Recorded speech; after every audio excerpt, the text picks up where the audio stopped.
Bapak-bapak, ibu-ibu, saudara-saudara kaum muslimin rahimakumullah. Dunia ini penuh dengan berbagai macam kesibukan. Sejak dari petani yang turun ke ladang, pedagang yang berangkat ke pasar, pelajar yang menuju sekolah, sampai kepada pegawai yang berangkat ke kantor, seluruhnya tidak lain untuk mencari sesuatu yang bernama bahagia. Setiap orang menginginkan kebahagiaan, dan tidak seorang pun menginginkan kesengsaraan dalam kehidupan ini. Namun nyatanya tidak setiap orang yang ingin bahagia mengetahui jalan yang harus ditempuhnya untuk sampai kepada kebahagiaan itu. Maka pada kesempatan pertemuan kali ini, saya ingin menyampaikan sebuah hadis dari junjungan kita baginda Nabi besar Muhammad sallallahu alaihi wasallam yang termuat dalam kitab Mukhtarul Ahadits An-Nabawiyah, di mana beliau bersabda, arba'un min sa'adatil mar'i, ada 4 perkara yang merupakan tanda dari orang bahagia. Saya mau tanya, di antara saudara-saudara yang hadir di sini, apa ada yang kepengen jadi orang sengsara? Ya. Seluruhnya tentu ingin mendapatkan kebahagiaan. Maka menurut resep dari Nabi kita, tanda orang bahagia itu 4. Jadi kalau saudara ingin bahagia, harus mempunyai 4 perkara ini. Yang pertama, orang bahagia itu kata Nabi, darun wasi'un, punya rumah biar bagus asal gede, enak ngaturnya, daripada sudah punya rumah kecil adanya di pinggir kali, gubuk, kalau hujan bocor miring lagi, kiamat. Loh, kalau gitu Islam materialis dong. Hadis ini boleh diartikan dengan makna hakiki, arti yang sebenarnya, boleh diartikan dengan makna majazi, arti kiasan. Kalau dia diartikan dengan arti kias, maka yang dimaksud darun wasi'un ay qalbun wasi'un, rumah yang luas tidak lain daripada hati yang lapang. Karena di situ kunci kebahagiaan yang sebenarnya. Walaupun kita cuma tinggal di petak berukuran 2 kali 3 meter, kalau hati kita luas rasanya rumah itu. Tapi biar rumah kita halamannya saja puluhan ribu hektar, ada kolam renangnya, kamar tidurnya tidak lagi terhitung, kalau hati yang menempati rumah itu sempit, maka akan terasa sempit jugalah rumah itu. Tempat bergantungnya tidak lain adalah hati. Marilah kita mencoba melihat berbagai pandangan orang tentang bahagia ini. Ada orang menyangka bahwa bahagia itu kalau dia mendapatkan harta yang sebanyak-banyaknya. Siapa yang banyak harta, dialah raja. Apa yang dia mau, seluruhnya bisa dibeli. Keamanannya, dia bisa menyewa petugas. Seluruh fasilitas untuk menyenangkan kehidupannya bisa dibeli. Pendeknya, hartalah segala-galanya dalam kehidupan. Sampai ada pepatah mengatakan, innad darahima fil amakini kulliha taksur rijala mahabatan wa jalala. Sesungguhnya harta, dinar, dirham, uang, di mana-mana selalu bikin hebat orang yang memilikinya. Coba lihat, orang yang punya duit sama yang enggak punya duit, jangan gaya hidupnya, gaya jalannya aja lain. Wahia lisanun liman arada fasahatan, wahia silahun liman arada qitala. Uang adalah senjata yang paling ampuh bagi orang yang mau pergi perang, dan lidah yang paling fasih bagi orang yang mau bicara. Kalau bicara dengan lidah macet, cobalah bicara dengan harta, lancar. Sampai ada pepatah demikian, segalanya bisa diatur dengan harta. Maka di kalangan orang yang berpandangan semacam itu, seluruh kegiatan hidupnya hanya terfokus kepada bagaimana mengumpulkan harta yang sebanyak-banyaknya. tidak peduli halal haram, tidak kenal sore pagi siang dan malam, tidak sempat sujud, jauh dari agama, jauh dari kehidupan yang bersifat ruhaniyah, jauh dari Allah dan sebagainya, sampai dalam Al-Quran dikelompokkan dalam kelompok yang dinamakan lumazah. Allazi jama'a malahu wa 'addadah yahsabu anna malahu akhladah. Mereka mengumpul-ngumpulkan harta sebanyak-banyaknya dan menyangka bahwa harta yang banyak itu dapat mengekalkan hidupnya, mengekalkan kekayaannya, mengekalkan kebahagiaannya. Saudara hadirin yang berbahagia, kalau pandangan hidup ini benar, artinya kalau harta memang merupakan satu-satunya hal yang dapat membuat orang bahagia, tentu di rumah mewah tidak akan pernah ada tangis derita. Tentu di satu tempat di mana fasilitas hidup serba menunjang tidak ada yang namanya penderitaan. Tapi suka dan duka, sedih dan gembira, senyum dan tawa adalah milik setiap orang, baik dia punya harta maupun dia tidak punya harta. Nyatalah bahwa harta semata-mata bukan merupakan jaminan bahwa orang akan bahagia, walaupun tanpa harta orang sulit untuk bahagia. Saya mau cerita, ada orang super kaya, namanya Aristotle Onassis, raja tanker Yunani. Dia punya kapal tanker saja konon sampai 11 banyaknya. Punya perusahaan penerbangan yang disebut Olympic Airlines. Punya hotel di berbagai kota besar di dunia ini, sejak dari New York, London, Paris, Rome dan sebagainya. Bahkan punya pulau yang dia namakan Pulau Scorpio. Ini kan namanya sudah kaya nggak tanggung-tanggung, punya pulau. Nah, dia punya 2 orang anak, yang satu laki-laki namanya Alexander, yang satu perempuan namanya Maria Onassis. Seluruh harapannya tertumpah kepada anak lakinya Alexander ini, yang akan meneruskan usahanya, meneruskan kekayaannya, meneruskan dinastinya. Apa yang terjadi? Ternyata anak yang dia harapkan yang bernama Alexander ini mati muda dalam kecelakaan pada waktu dia olahraga. Apa olahraganya? Namanya olahraga anak orang kaya, golongan jet set. Olahraganya olahraga pesawat terbang. Jatuh, ya nggak kapungut, habis mati. Tinggal satu anak perempuannya, Maria Onassis. Tapi anak perempuan ini juga malah urakan. Terakhir dia pacaran, bahkan kemudian kawin sama orang Rusia. Rupanya Aristotle Onassis ini broken. Kekayaannya yang berlimpah ruah, perusahaannya yang begitu banyak, siapa yang akan meneruskan? Siapa yang akan menggantikan? Sampai kemudian dia mengurung diri di Pulau Scorpio dan mati di sana secara mengenaskan.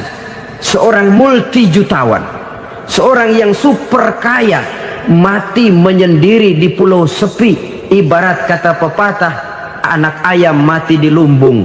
Bukan kekurangan makanan, keurugan makanan. Begitu kehidupan Aristotle Onassis. Dan banyak orang-orang yang sudah demikian kaya sampai dibingungkan oleh kekayaannya sendiri. Telusurilah kehidupan David Rockefeller misalnya, Henry Ford misalnya, Adnan Khashoggi misalnya. Multi jutawan yang kadang-kadang dibuat keder oleh kekayaannya sendiri. Pantas ketika Imam Ali ditawarkan orang, "Ya Ali, kalau kepadamu disuruh pilih ilmu atau harta, kau pilih mana?" Ya jelas pilih ilmu dong. Kenapa? Pertama, ilmu kalau kita berikan kepada orang lain tambah. Tapi harta kalau kita berikan kepada orang lain kurang. Saudara punya uang 10.000, dibagi orang 5.000, jelas uang saudara berkurang. Tapi saudara punya ilmu, diberikan kepada orang lain bisa, saudara pun makin mantap. Tidak lantas jadi bodoh karena ngajarin orang. Saudara bisa Fatihah lalu mengajarkan orang Fatihah. Orang bisa, saudara pun makin hafal. Tidak lantas setelah diajarin orang ilmunya hilang. Begitu datang dia minta orang, tolong ajarin saya Fatihah, udah habis, nggak ada.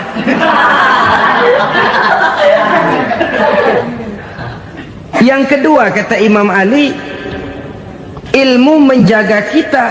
Kalau harta, kita yang harus jaga.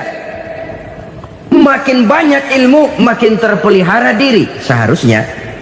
Tetapi makin banyak harta, makin bingung kita jaganya. Sampai kadang-kadang kalau perlu seluruh keliling rumah dipasangi alarm.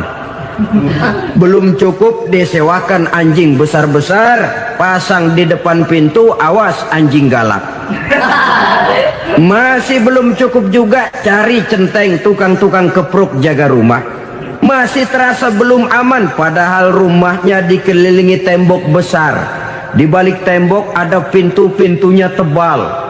Di balik pintu itu terbuka masuk kamar, kamar pun ada pintunya, pintunya pun kuat.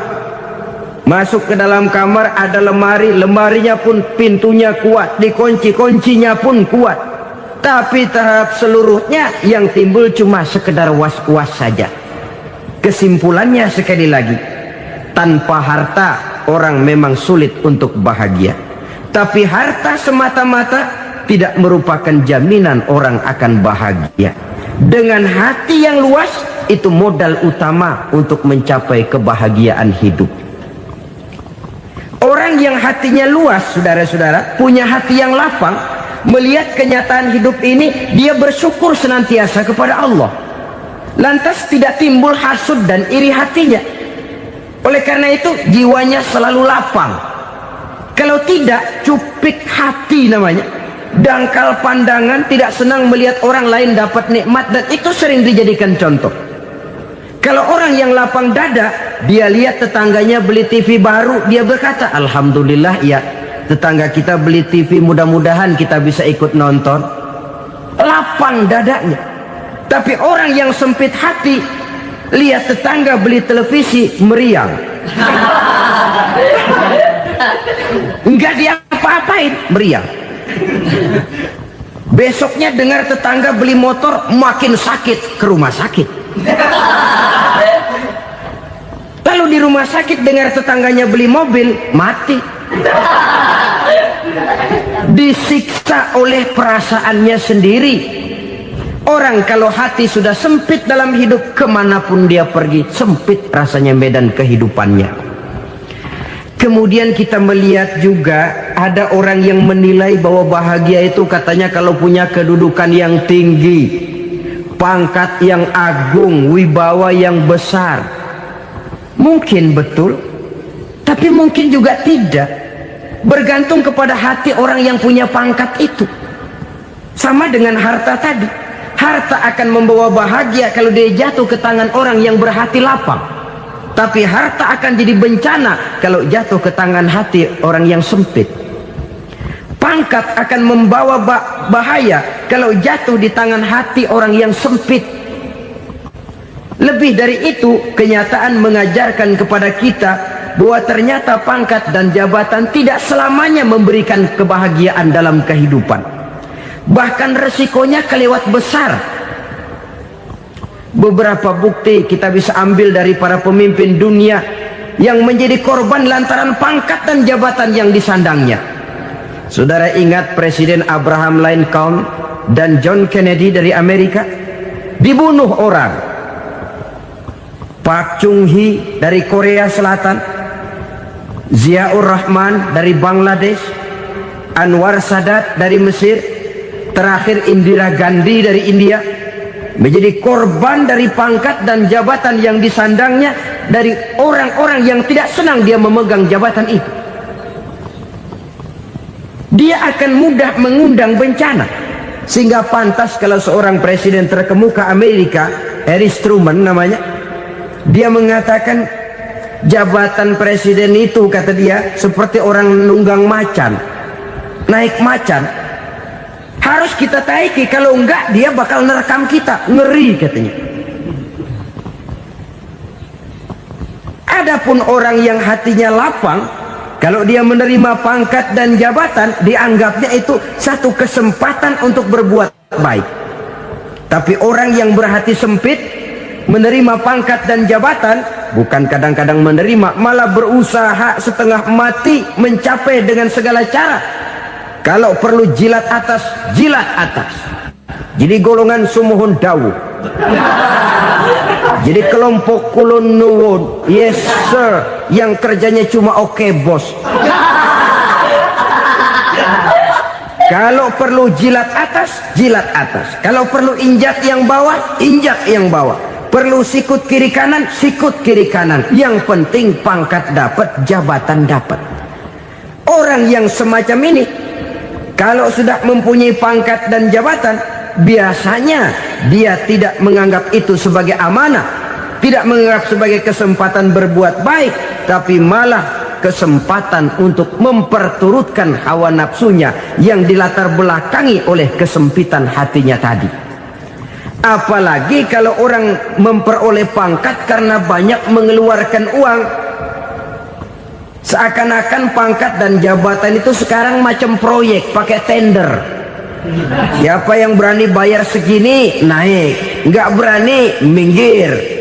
Padahal logikanya, kalau orang mencapai satu jabatan karena banyak mengeluarkan uang, hampir bisa dipastikan bahwa setelah jabatan itu dia pegang, langkah pertama yang akan dilakukannya ialah berusaha bagaimana uang yang dia keluarkan supaya kembali.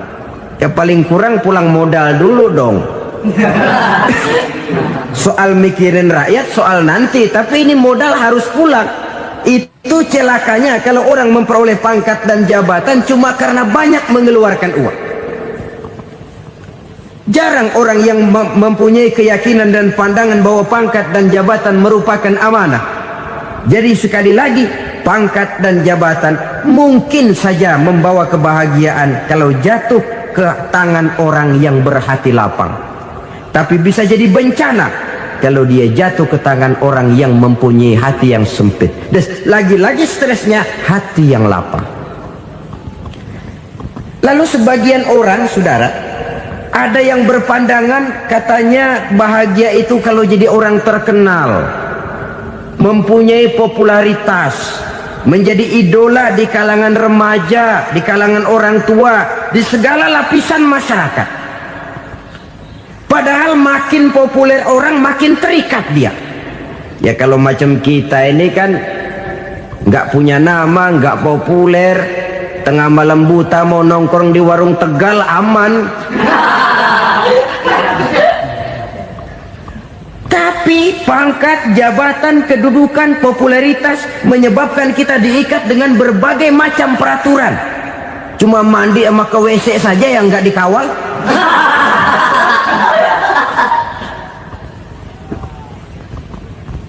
Benarkah popularitas, ketenaran membawa kebahagiaan? Mungkin ya, tapi mungkin juga tidak. Kenapa? Banyak orang-orang populer yang mengakhiri hidupnya secara tragis. Kita ambil beberapa nama. Di Amerika tahun 60-an ada bintang seksi paling terkenal yang dijuluki seks bom, bom seksi. Sampai sekarang jadi legenda, namanya Marilyn Monroe. Singkatan doublenya itu inisialnya MM, Marilyn Monroe. Terkenal, top, sampai dia mati tahun 62. Namanya sekarang masih saja dibicarakan orang. Kenapa dia bunuh diri? Tidak punya hartakah dia? Banyak. Kurang populerkah dia? Seluruh dunia mengenalnya. Sejak rakyat kecil sampai pejabat tinggi dia punya hubungan. Kenapa? Jenuh. Dia terlahir dalam keadaan yatim.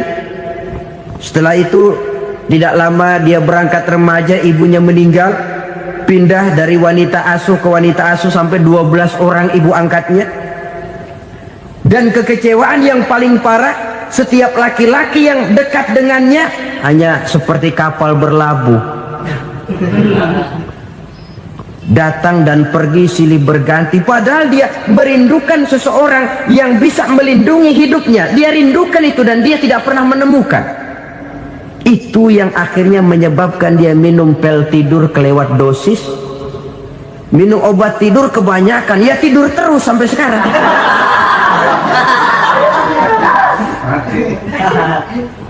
Dia mengakui, saya telah memiliki ketenaran, tapi saya tidak pernah hidup dalam ketenaran itu.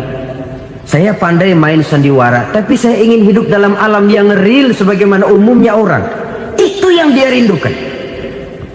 Menyusul jejak yang namanya Marilyn Monroe ini, Billie Holiday, saudara kenal tentu, di rumah sakit dirawat. Dia juga minum obat overdosis, mati lagi. Jimi Hendrix minum obat tidur overdosis kelewat batas, mati lagi. Lalu yang menghanyutkan diri di danau, Janis Joplin dan Brian Jones. Ini orang-orang populer, orang-orang terkemuka yang mengakhiri hidup secara tragis, bukan karena tidak terkenal, mungkin karena sudah saking terkenalnya. Contoh paling belakangan, Bruce Lee. Wah, ini tukang-tukang keprok tentu kenal siapa dia. Sampai sekarang pun tabir kematiannya masih merupakan misteri. Dan yang masih hidup juga menunjukkan gejala yang aneh. Michael Jackson, rumahnya di Beverly Hills itu dijaga sedemikian rupa, dan dia selalu curiga kepada setiap makanan harus steril, bersih dari segala macam kimia.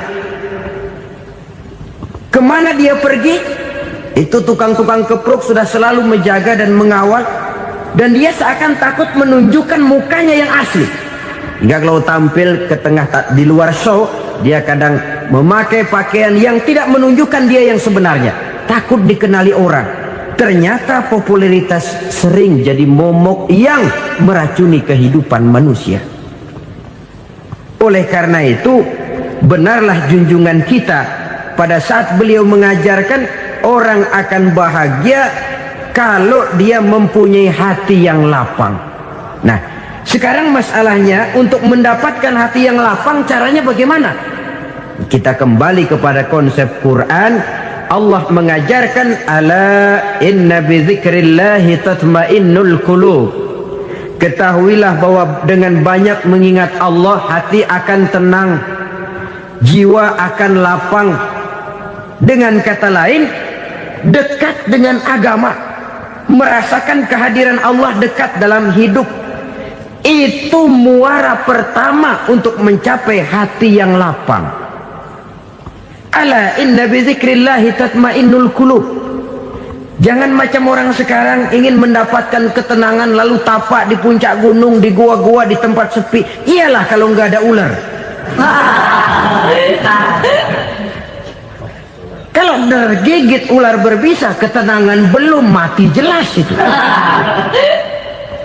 Islam positif untuk mendapatkan ketenangan. Ala inna bi dzikrillahi tatmainnul qulubi. Bahwa ketahuilah bahwa dengan banyak mengingat Allah, hati akan tenang, jiwa akan lapang, nuansa pikiran akan luas. Karena yang namanya bahagia ada dimanapun manusia berada. Di kampung ada bahagia, di kota ada bahagia, di ngarai, di lembah, di gunung, di hutan, di lautan, di angkasa luar, dimanapun bahagia itu ada kalau kita bermodalkan hati yang lapang ini. Dan hati akan lapang kalau kita dekat dengan agama.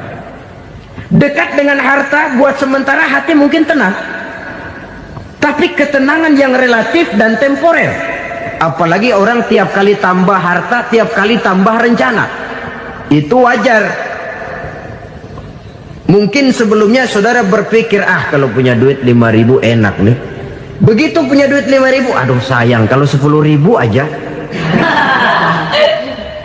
Tiap kali tambah harta, tiap kali lain rencana. Makin banyak rencana, makin menjauhkan kita dari yang namanya ketenangan. Padahal ketenangan merupakan unsur utama untuk mencapai bahagia. dan ketenangan itu bermuara dalam hati manusia. Tengoklah kehidupan ini. Orang yang banyak harta dengan orang miskin, berbedakah rasa sakit yang mereka tanggungkan? Rasanya tidak. Walaupun si kaya tidur di kasur empuk berselimutkan sutra mahal, sementara si miskin meringkuk di balai bambu yang keras dan kasar. Apabila maut datang, dia juga tidak pernah pilih bulu.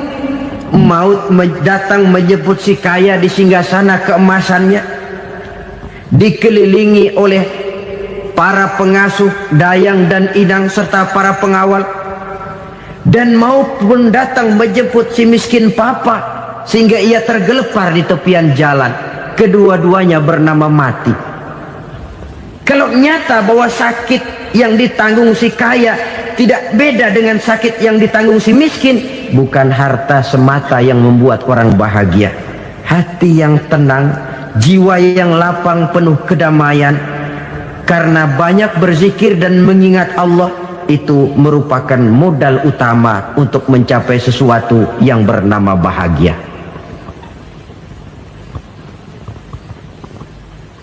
Saudara hadirin yang saya hormati, inilah yang pertama dari 4 ciri yang digambarkan oleh Nabi tentang tanda-tanda orang bahagia. Dan harus berangkat dari yang pertama ini, hati yang lapang. Ini yang harus kita miliki lebih dahulu, baru nanti akan menyusul kepada poin yang ketiga, kedua dan selanjutnya. Sebab kalau hati sudah terisi dengan jiwa yang lapang, seluruh persoalan insya Allah akan bisa kita atasi dengan sebagaimana mestinya. Yang kedua sekarang, tanda orang bahagia menurut baginda Nabi, markabun syariah. Orang bahagia itu, kata beliau, punya kendaraan biar cepat asal lancar. Artinya kemana dia mau pergi mudah. Apa maksud hadis ini? Kalau kita kaji lebih dalam, kendaraan itu kan alat transportasi. Transportasi tidak lain adalah usaha memudahkan komunikasi. Pindah dari situ kepada teori bahwa manusia adalah zon political, makhluk bermasyarakat yang tidak bisa memenuhi kebutuhan hidupnya secara sendirian. Kita memerlukan keberadaan orang lain dalam kehidupan ini. Untuk memakai baju saja kita sudah perlukan petani yang tanam kapas, pabrik yang memintal kapas jadi benang, pabrik yang menenun benang jadi kain, sampai kepada mesin jahit, sampai kepada tukang jahit. Itu cuma untuk memakai pakaian saja. Tidak seorang pun di antara kita yang sanggup memenuhi kebutuhan hidupnya secara sendiri. Kita perlu orang lain. Maka kebebasan dalam arti mutlak, kebebasan tanpa batas, itu tidak mungkin ada dalam kehidupan. Karena kita mengadakan yang disebut interaksi sosial. Setiap kegiatan kita tentu melibatkan orang lain. Menurut kita barangkali kita bebas jalan di jalan raya semaunya, tapi orang lain berkendaraan pun merasa bahwa ini ada juga jalan haknya, dan begitu selanjutnya. Oleh karena itu, maksud dari kendaraan yang cepat ini adalah khulatuhu ma'as solihin. Lingkungan pergaulannya terdiri dari orang-orang soleh. Pergaulannya luas. Kemana dia pergi ada temannya. Kesulitannya ada tempat dia cerita. Dan kesulitan kalau sudah diceritakan kepada orang lain, taruh kata orang itu tidak bisa menolong, namun menceritakannya kepada orang yang kita percayai, kan paling kurang sudah mengurangi beban jiwa, mengurangi tanggungan batin, merasa masih ada tempat kita cerita. Maka lebih baik orang awam yang mau bergaul ketimbang orang setengah alim tapi ngunci pintu. Sebab nantinya akan timbul sikap picik, cupik pandangan, dan tidak luas menghadapi kenyataan dalam kehidupan ini.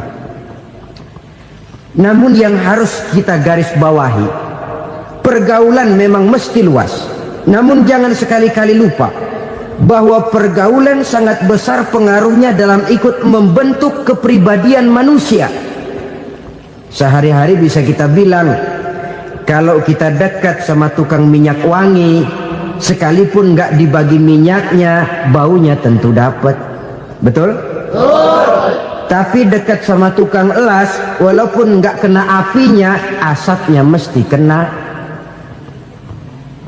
Kalau Syauqi mengatakan lebih jelas lagi, man asyaral asyrafa asya musyarrafan wa muasyiral anzali ghairu musyarrafin. Awalam taral jildal hakira muqabbalan bisagri lamma sara jildal mushaf. Siapa yang bergaul dengan orang mulia, dia bakal ikut menjadi mulia. Tapi siapa yang berteman dengan orang hina, dia tidak bakal ikut menjadi mulia. Tidakkah kau lihat, kata Syauqi, kulit kambing yang hina pun dicium orang ketika menjadi kantong Quran. Kulit kambing hina, kalau dia sendirian gak ada yang mau cium. Tapi begitu dia bergaul dengan Quran, menjadi kantong Quran, dipakein minyak wangi, ditaruh di tempat yang tinggi, mau diambil dicium dulu, dibawa dengan penuh hormat dan hati-hati. Kulit kambing yang hina lantaran berteman dengan Quran, numpang mujur. Tapi coba lihat kalau kulit kambing berteman dengan kayu, jadi beduk, habis. Zohor dikemplang, asar dipukul. Itu pun sedikit saja, cuma salah milih teman. Yang temannya Quran dihormati orang, yang temannya kayu lantaran jadi beduk, gelap-gelap subuh orang udah kemplangnya.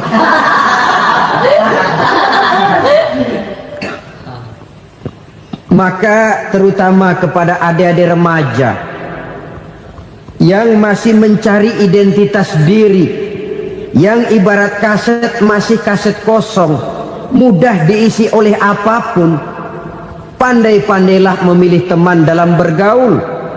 Karena banyak orang yang tadinya baik-baik, ketika terseret dalam pergaulan dengan orang yang tidak baik, kebaikannya menjadi lentur dan luntur. Tapi berapa banyak bajingan-bajingan tengik, orang-orang yang berlumur noda dan dosa, tiap hari melakukan maksiat, namun bergaul dengan orang yang baik-baik, pada akhirnya sedikit demi sedikit beringsut dan berangsur dia terbiasa mengikuti kebaikan-kebaikan. Saya tekankan ini kepada remaja karena mereka masih mencari identitas diri. Apa yang mereka lihat mereka mau, apa yang mereka dengar mereka ingin tahu. Coba lihat kehidupan remaja. Pulang nonton film Rambo, pengen jadi Rambo, gagah, maunya belekai melulu. Pulang nonton film Superman, pengen bisa terbang. Pulang nonton India, nyanyi melulu. Wajar, mereka masih mencari identitas diri. Saya ini sebenarnya siapa? Lingkungan, pergaulan akan membentuk itu. Karena itu pandai-pandailah bergaul, karena ia sangat besar pengaruhnya dalam ikut membentuk kepribadian manusia. Apalagi sifat yang jelek lebih cepat menularnya ketimbang sifat yang baik. Sifat yang baik, watak yang soleh itu lambat sekali untuk menular. Tapi yang tidak baik, kan prosesnya mah kalau remaja biasanya mula-mula dengar. Karena dengar lalu pengen tahu. Karena pengen tahu lalu ngeliatin. Begitu ngeliatin kan pengen nyobain. Setelah nyobain ketagihan. Nah, ini prosesnya. Yang namanya ganja, morfin, narkotik awalnya kan begitu. Mula-mula dengar katanya kalau sudah fly to the sky, sudah melayang ke langit katanya, disitulah puncak kebahagiaan. Mulanya cuma dengar.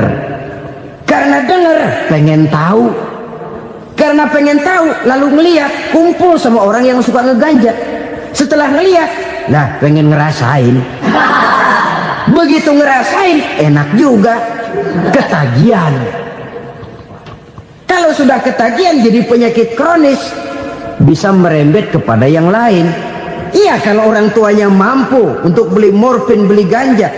Kalau tidak kan pikirannya ngayap, jemuran siapa ya gue sabet. Timbullah perbuatan-perbuatan negatif yang bermula dari salah pergaulan. Apalagi buat adik-adik remaja yang tinggal di kota-kota besar, yang pengaruh budaya, pengaruh kesenian, pengaruh struktur kehidupan yang nampak makin individualistis, di mana persaingan tajam, tensi ekonomi tinggi, orang mudah mengalami stres. Pandai-pandailah dalam bergaul, sekali lagi, karena ia sangat besar pengaruhnya dalam ikut membentuk kepribadian manusia. Orang bahagia punya kendaraan yang cepat, artinya punya pergaulan yang luas, dan lingkungan pergaulannya terdiri dari orang-orang yang soleh. Kemana dia pergi, ada teman. Kesulitannya, ada tempat dia cerita. Tapi kalau sudah menyendiri, hidup sendiri, kesulitan dipikiri sendiri, bisa mati belum waktunya. Tidak ada tempat berbagi rasa, tidak ada tempat bercerita, tidak ada tempat mengurangi beban dalam kehidupan. Pantas betul kalau Islam sangat menggalakkan dan menganjurkan orang kalau sudah sampai waktunya itu untuk melangsungkan nikah. Kata Nabi, ya ma'syaras syabab man istata'a minkumul ba'at falyatazawwaj. Hai para pemuda, kalau sudah mampu memberi nafkah, kawinlah, nikahlah kamu. Kenapa? Sudah ada teman hidup, tempat berbagi rasa. Kesulitan kalau ada tempat cerita akan lebih ringan ketimbang kita telan sendiri, walaupun bobot kesulitannya sama beratnya. Saudara-saudara kaum muslimin rahimakumullah, inilah ciri yang kedua, punya kendaraan biar cepat asal lancar. Kemana kita mau pergi gampang. Dengan kata lain, setelah hati yang luas, pergaulan yang luas. Dua. Yang ketiga sekarang, tanda orang bahagia itu menurut Nabi, misbahun mudhi'un, punya lampu yang terang. Oh, itu enggak problem. Sekarang sudah zamannya listrik masuk desa, Pak.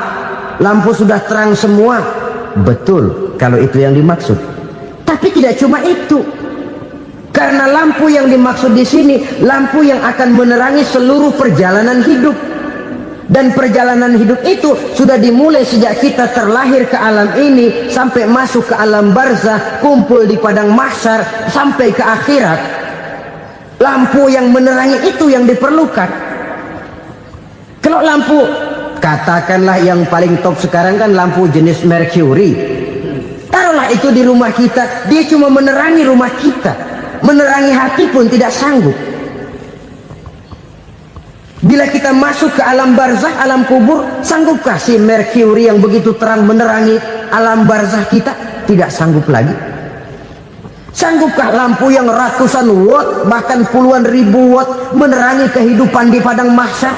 Tidak akan sanggup lagi. Kalau demikian, yang dimaksud lampu yang terang di sini apa? Tidak lain amal soleh, kebajikan yang kita lakukan dalam hidup. Itu yang akan jadi lampu penerang. Di dunia nama kita akan terang, jasad kita boleh hancur terkubur tanah, tapi nama kita akan dikenang orang. Begitulah kalau orang meninggalkan kebajikan dalam hidup seperti sekarang.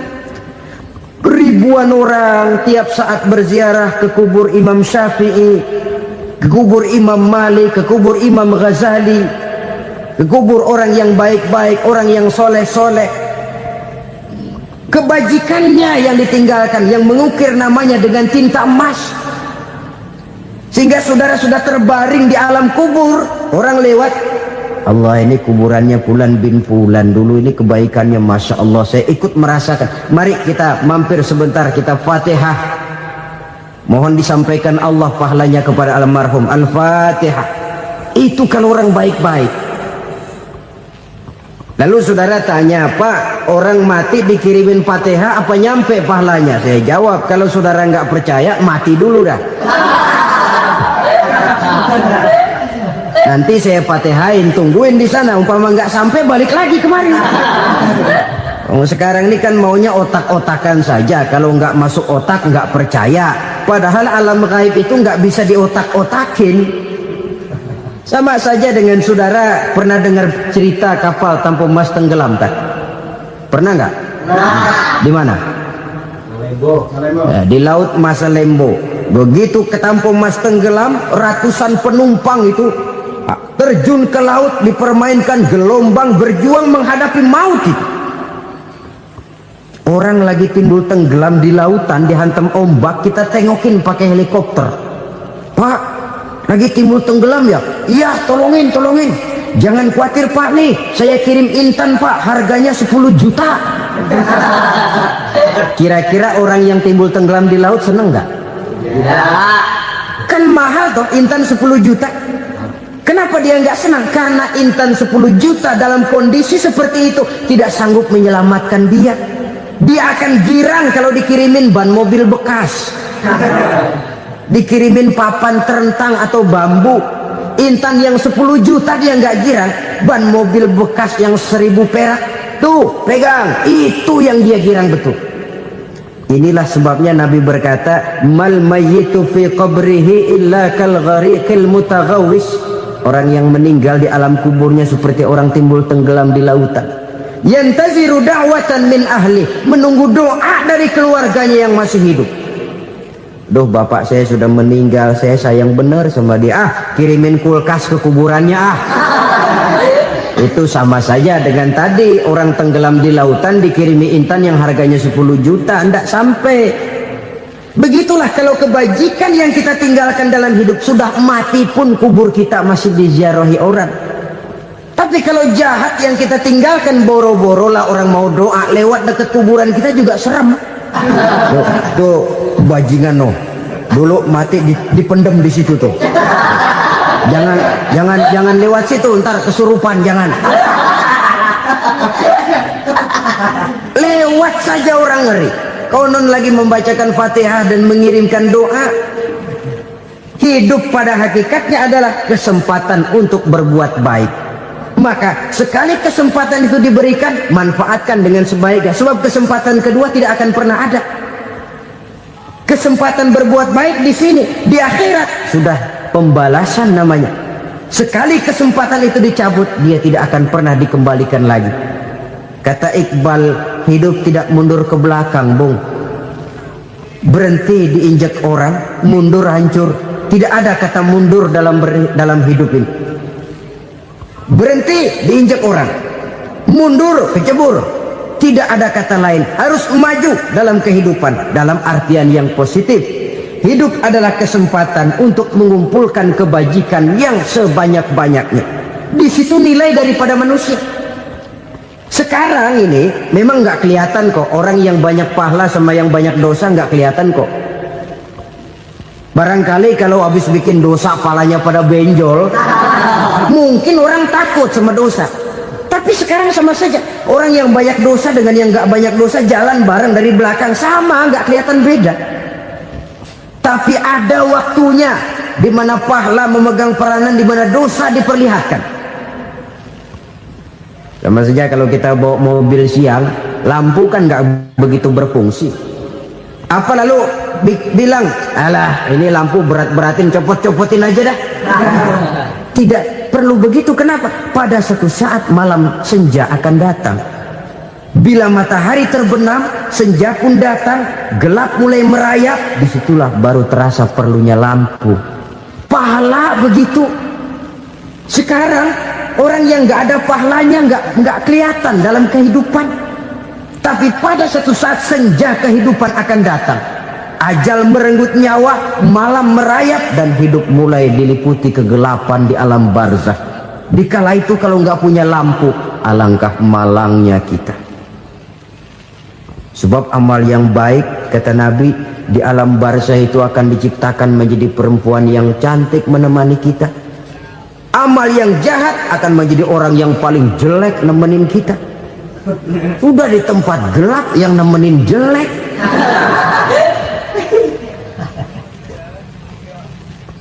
Kaum muslimin rahimakumullah.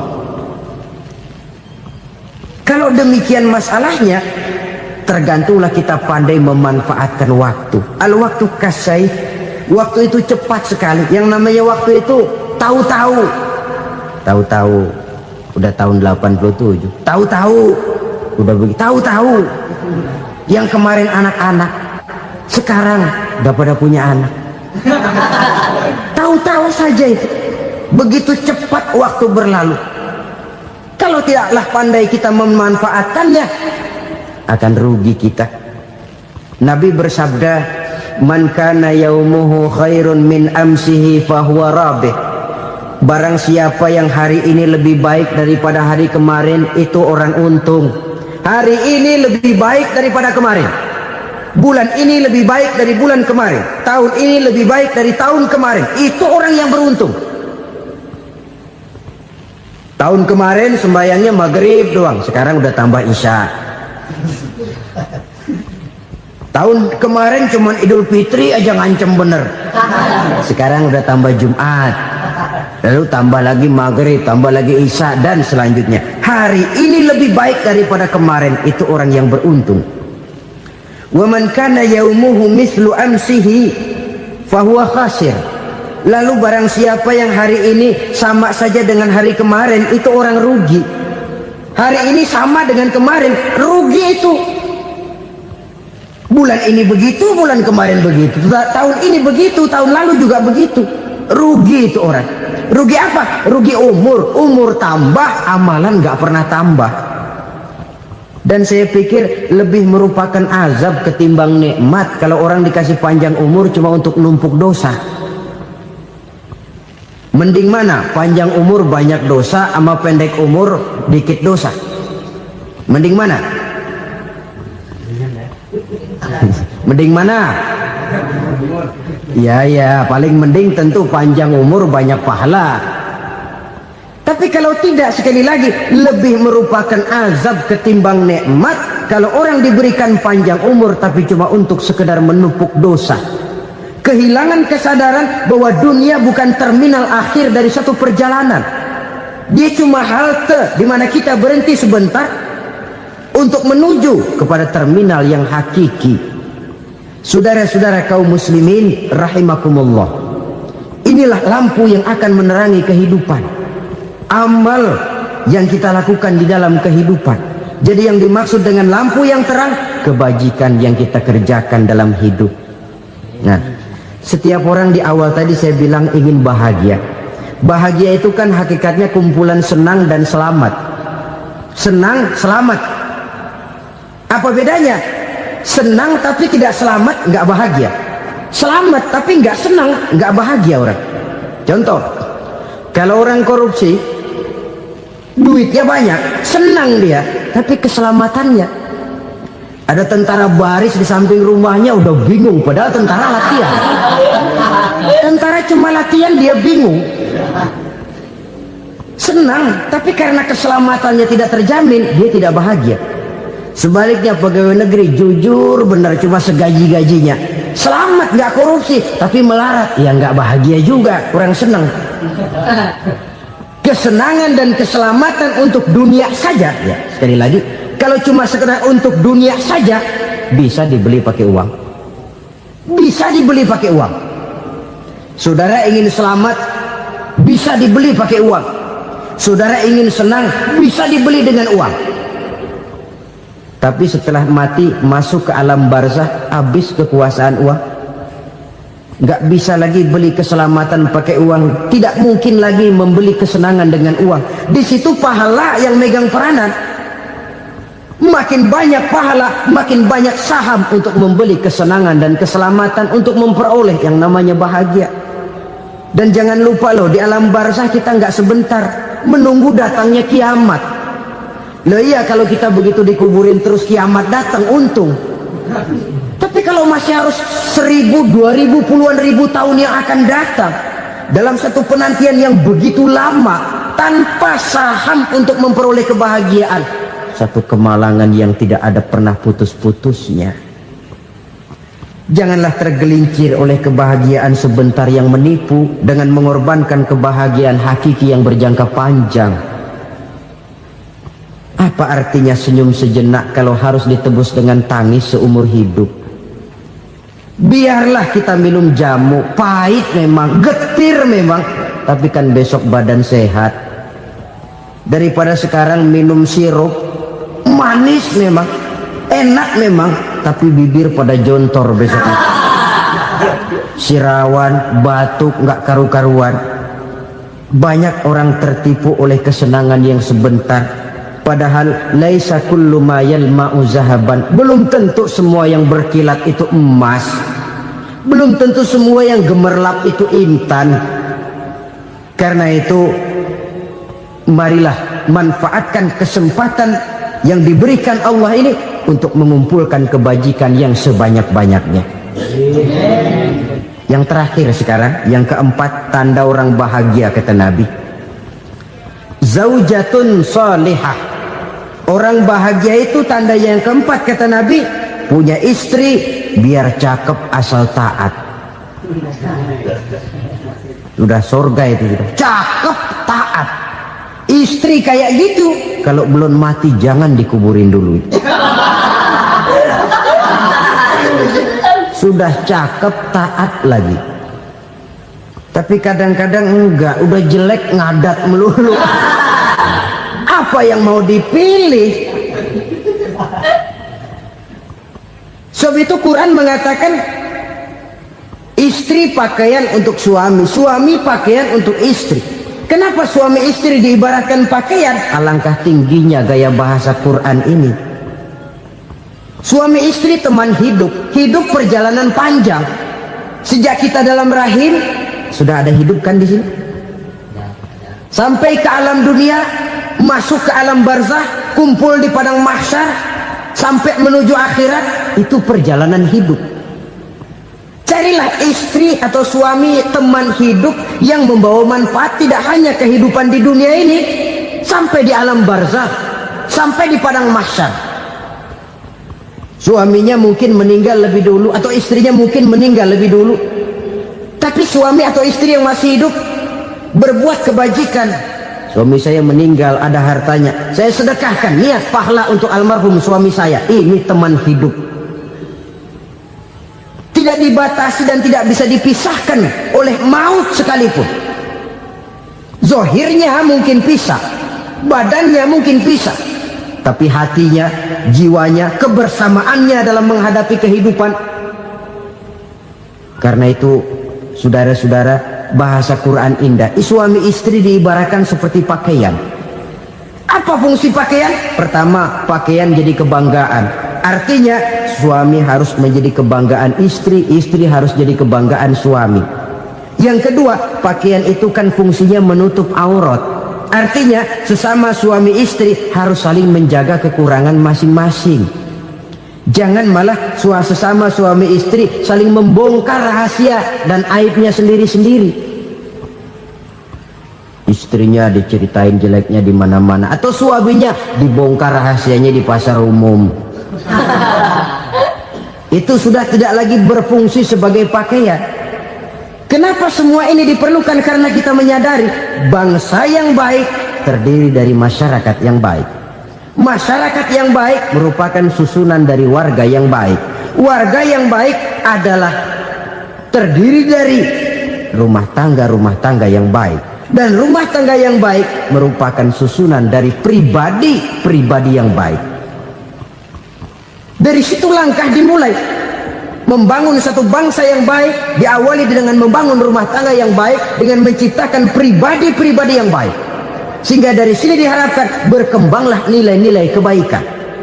Orang akan bahagia mempunyai istri yang soleh. Kenapa? Tidak ada seorang suami bisa sukses jadi apapun dia, apapun profesinya. Dokterkah, kiaikah, mubalikah, petanikah, pengusahakah, pejabat tinggikah, tidak ada seorang suami yang bisa sukses tanpa peran serta istrinya. Walaupun memang peranan itu tidak begitu kelihatan, tapi sangat menentukan. Karena itu, saudara hadirin yang saya hormati, Islam sangat menghargai kaum wanita, memberikan kedudukan yang tinggi sepanjang tidak mematikan kodrat kewanitaannya. Nah, kalau sudah kesuksesan ini diawali dari rumah tangga, karier di masyarakat mudah untuk dikejar. Tapi keberantakan di rumah tangga merupakan kegagalan pertama di tempat lain. Nah, inilah saja yang dapat Al-Fakir sampaikan pada pertemuan kali ini. selalu berusaha menyimpan sesuatu yang bisa membawa manfaat, baik untuk dirinya, untuk anak cucunya, maupun untuk keluarganya, untuk masa kini dan masa depannya. Kadang simpanan itu berbentuk uang, kadang berupa tanah, lain saat berbentuk pabrik, dan lain sebagainya. Sementara masa depan yang paling pasti adalah akhirat. Jika untuk masa depan dunia kita rela memeras keringat, membanting tulang, pergi pagi dan pulang petang, menyimpan uang, menyimpan tanah, menyimpan pabrik, pernahkah kita merenung jika satu saat kiamat datang, kita dibangkitkan dari kubur masing-masing, berdiri di padang mahsyar untuk mempertanggungjawabkan seluruh kegiatan hidup kita di dunia ini, lalu kita akan menuju ke alam akhirat. Sudahkah kita mempunyai simpanan untuk akhirat kita? Pada pertemuan kali ini saya ingin menyampaikan sebuah hadis di mana Rasulullah sallallahu alaihi wasallam bersabda, "Arba'un min kanzil jannah." Simpanan sorga ada 4 macam. Yang pertama, ikhfa'us sadaqah, menyembunyikan sedekah. Saudara-saudara kaum muslimin, sebagaimana yang kita maklum bahwa Allah Subhanahu wa taala melebihkan sebagian rezeki dari kita terhadap yang lain. Ada yang kaya, ada yang setengah kaya, ada yang miskin, ada yang setengah miskin, dan selanjutnya. Ada yang gajinya kecil tapi penghasilannya gede. Ada yang penghasilannya gede tapi nggak punya gaji. Ada juga yang memang gajinya gede dan penghasilannya gede. Kelebihan rezeki merupakan sunnatullah dan tidak harus membuat kita merasa lebih dari yang lain. Bahkan sebaliknya, kelebihan itu harus membuat kita ringan tangan untuk menolong mereka yang memang memerlukan pertolongan. Kalau saudara diberikan ilmu, maka pertanyaan akhirat cuma satu: ilmumu kau amalkan untuk apa? Kalau saudara diberikan umur yang panjang, pengadilan akhirat juga bertanya satu: umurmu kau habiskan di mana? Tapi kalau saudara diberikan harta, pengadilan akhirat akan bertanya 2: hartamu kau dapat dari mana? Kau belanjakan kemana? Dari mananya ditanya, dan kemananya juga ditanya. Oleh karena kita akan dimintakan pertanggungan jawab, maka amanah yang bernama harta ini harus kita gunakan dengan sebaik-baiknya. Ada penggunaan yang merupakan kewajiban, itu zakat namanya. Ada penggunaan yang sewaktu-waktu, itu infak namanya. Ada yang lebih sewaktu-waktu lagi, dan itu sedekah namanya. Zakat dia terikat oleh haul dan nisab, oleh putaran batas waktu dan ukuran dari harta itu sendiri. Sedangkan infak terikat oleh situasi dan kondisi perekonomian seseorang. Sedangkan sedekah tidak terikat dengan apapun. Dalam kondisi seperti apapun kita bisa melakukan sedekah dengan yang terkecil sekalipun.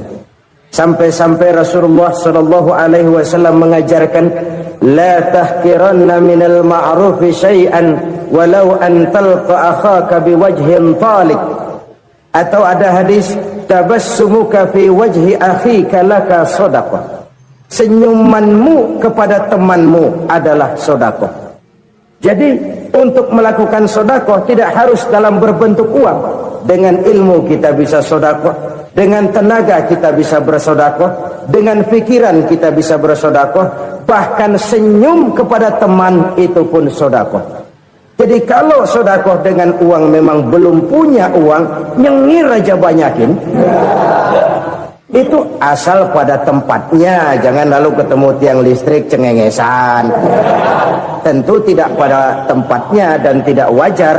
Nah, sedekah yang paling dicintai Allah adalah sedekah yang disembunyikan. Artinya, jauh dari sifat riya. Kan kadang-kadang ada orang sedekah itu disebutkan namanya, apa tidak bagus? Kalau memang niatnya ikhlas, ya bagus-bagus saja untuk memberikan sugesti kepada yang lain. Si Fulan bin Fulan nyumbang sekian, diumumkan. Boleh kalau niatnya untuk memberikan rangsangan kepada yang lain supaya dia menyumbang lebih besar dari orang tadi.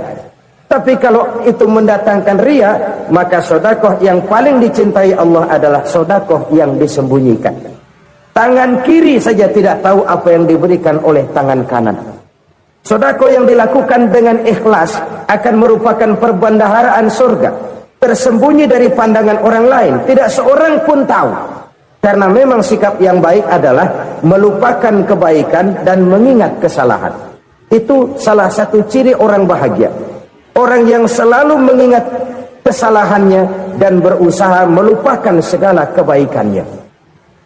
Kalau dia akan berada kebaikan, dia tidak bisa ikut, dia merasa rugi karena dia merasa belum pernah berbuat baik.